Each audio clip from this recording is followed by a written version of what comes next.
U.S. Justice Department to seek the death penalty for Mario's brother, Luigi Mangione.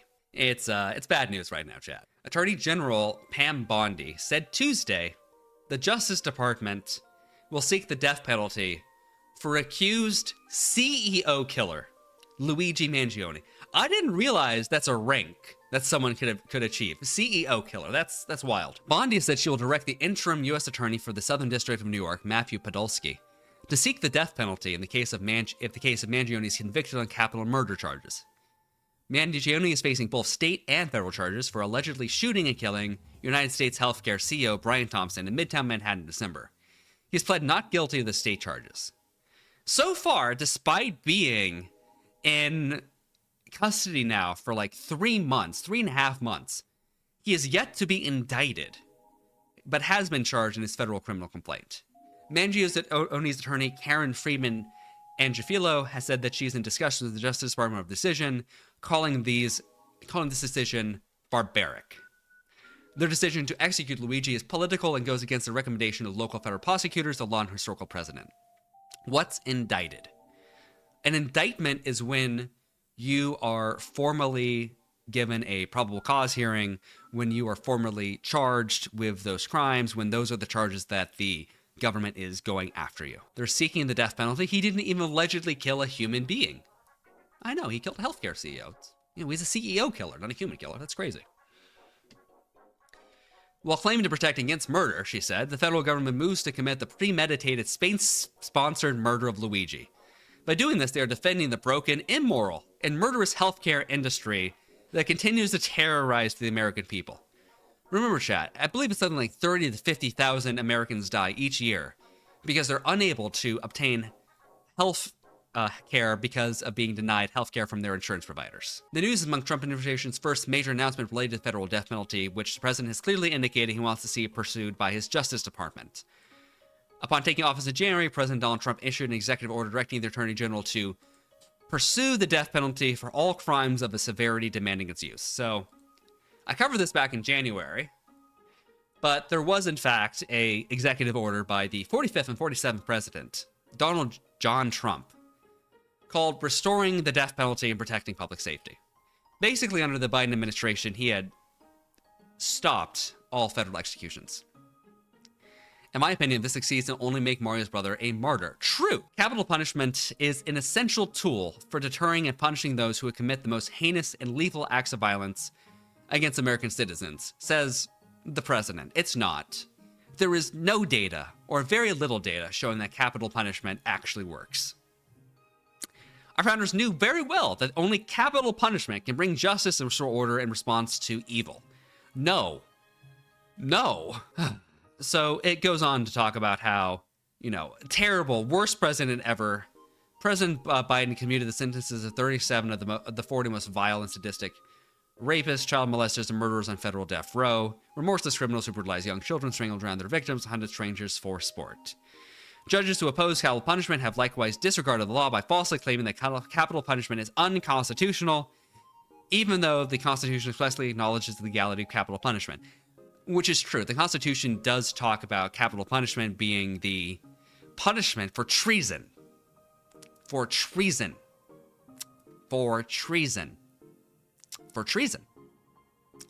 Something the president might know something about. I wonder why President Trump knows that the Constitution calls for the death penalty to be used in treason cases. Treason. So, the federal criminal complaint charges Mangione with murder through use of a firearm, 2 stalking charges, and a firearms offense. In February, Mangione added an attorney experienced in death penalty cases to his legal team. Abraham Moskowitz has represented more than 50 defendants charged in death penalty eligible cases in New York, according to court filings. Mangione's attorney. He was indicted by a Manhattan grand jury on 11 counts, including 1 count of murder in the first degree and 2 counts of murder in the second degree. He faces a sentence of life in prison without the possibility of parole, and if convicted on the state charges. So, maybe because he allegedly is a traitor? Maybe. Who knows? Mangione has received widespread support from a growing fan base, raising more than $700,000 towards his legal bills, which is actually not enough, probably, for his criminal cases, but it's nearing the amount that it would need to be for those criminal cases. Bondi the current Attorney General echoed Trump's executive order when she took office in early February, issuing a memorandum denouncing Biden's commutations for those 37 of 40 federal death row inmates. She wrote, "Severely undermines the rule of law, betrayed our sacred duty, and broke our promise to achieve justice. This shameful era ends today." Bondi wrote, announcing the Justice Department would lift a moratorium on federal executions put in place during the Biden administration. I'm not American, but let Mario's brother go. Chat, I've said this once, I'll say it again. If we just, state-sponsored Luigi, and we just had, him take care of one problem a week until the problem gets better, I think the problem will get better. So, let's take a quick look at what are the standards for death penalty. When is it appropriate to basically use the death penalty in a case? So we're going to look at 18 U.S. Code, Section 3592, which are mitigating and aggravating factors to be considered in determining whether a sentence of death is justified. So it might be like, why do we have to care if a sentence is justified or not? Like, why do we have standards? Remember, chat, professionals have standards. So in the 1972 case of Furman v. Georgia, the Supreme Court's decision invalidated existing death penalty schemes, including the federal system, as arbitrarily and capriciously applied, deeming them cruel and unusual punishment. This ruling led to a de facto moratorium on capital punishment nationwide, forcing legislators to provide death penalty statutes by a clear standard and reduce arbitrariness. So basically, prior to the 70s, if you're black and you killed someone, you would just get put to death. And that's, kind of still how it works. But now we have standards. So there's a whole section of mitigating factors, which can help, if someone does murder someone or does a capital offense, to prevent them from receiving the death penalty. If there's an impaired capacity, if they are, if they have an IQ of 70, if they were under duress, if they were being forced to kill someone, if they were a child, if there was, a mutual fight going on, if they have no criminal record, or if the victim consented in a assisted suicide situation. That's not really here, except for the no prior criminal record to my understanding. Pharmaceutical companies no longer sell the necessary ingredients for lethal injection to states and enforce the form of execution.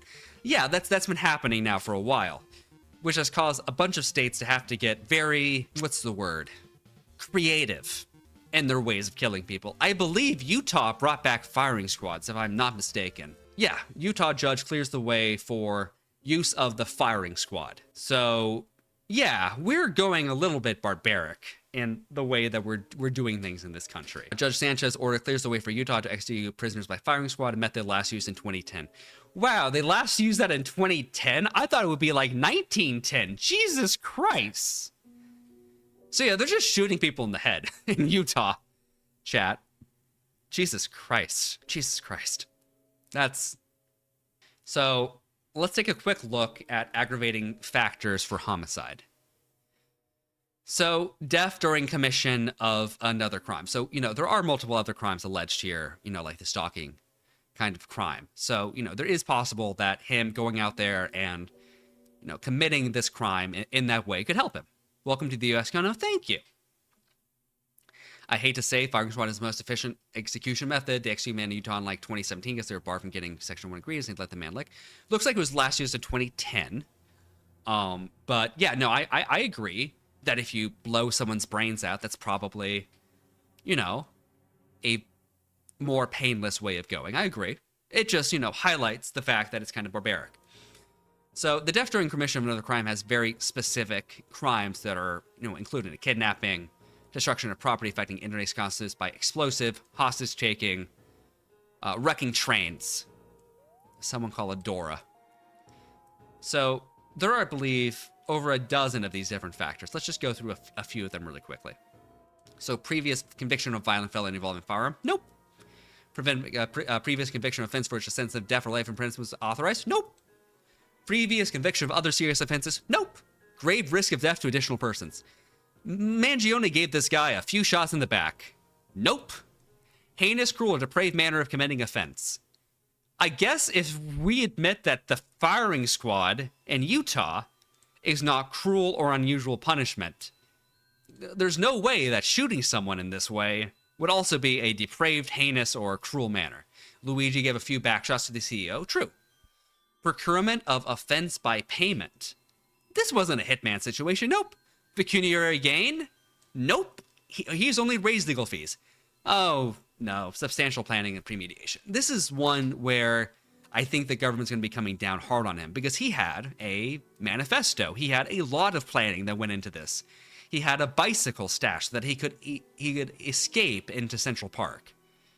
Abolish the death penalty, in my honest opinion. That's also my honest opinion, Broff. We have no reason to have the death penalty in this country. And someone who killed one person probably doesn't deserve the death penalty. Life in prison? Probably. Probably. This was a very premeditated killing. And I would imagine, you throw him in there for 40 years. I think a 67-year-old Luigi Mangione comes out and he immediately starts killing healthcare CEOs. I think immediately. NOAA CEOs don't have to worry. Costco and Arizona Tea CEOs. True. So I think the level of substantial planning and premeditation is what the prosecutor is going to harp on in order to demonstrate that he deserves death. But I don't think most people are going to think that just because someone planned out a killing, that they themselves deserve to die. Vulnerability of victim. Clearly, CEOs are a protected class. We can all agree on that, right? Because he is the CEO killer, Luigi Mangione. So, I obviously, CEOs, very vulnerable. The rest of them also don't. They have to do with high public officials, like the president, vice president, chief of states, foreign ambassadors. This was a CEO. I don't think CEOs are high public officials. I think they're going to argue that they can be. Prior conviction of sexual assault or child molestation? Nope. Multiple killings or attempted killings? Nope, just one guy. Literally just one guy. Where was the CEO killed? In New York. Outside a hotel where he was going to be giving a presentation. And if I recall, the people in the presentation, the other, millionaires, billionaires who were going to go watch that healthcare presentation, walked over his body to still go to the presentation, which still occurred. Capitalism is gross, chat. So what about his crime puts it in federal jurisdiction? Interstate commerce called courier. Interstate commerce does. So he traveled across state lines to kill the CEO. So because he traveled across state lines to do it, that's a federal crime at that point. And, you can also charge someone both in federal court and in state court for the same offense. So he's been charged for the killing both in state court and in the federal court. Why was the CEO out on the street that night? It looked like a barren street. It wasn't night. It was early morning, and he was heading into a hotel. He was walking into the hotel. That's why he was out on the street. But Kona, the ex-CEO of Coca-Cola, was president in Mexico from 2000 to 2006. Therefore, killing a CEO is, in fact, an attack against the state. You're right, Marin. If he goes out and he kills the ex-CEO of Coca-Cola, that's absolutely an attack on a high public official. So I don't believe that using the death penalty on Luigi Mangione would be very appropriate. He does fall under one of the 16 factors here, but I think it's a massive stretch. I think the federal prosecutors are going to have, unless they have the most conservative, right-wing, bloodthirsty jury of folks who just love CEOs, who are just bootlickers, I think they're going to have a hard time. Hey, I hope you enjoyed that video and learned something. Please don't forget to leave a like, and if you think you know more than me, leave a comment and I'll take a look. Don't forget to subscribe, and if you want to let the algorithm feed another legal video down your gullet, please click on your screen right now. Thank you.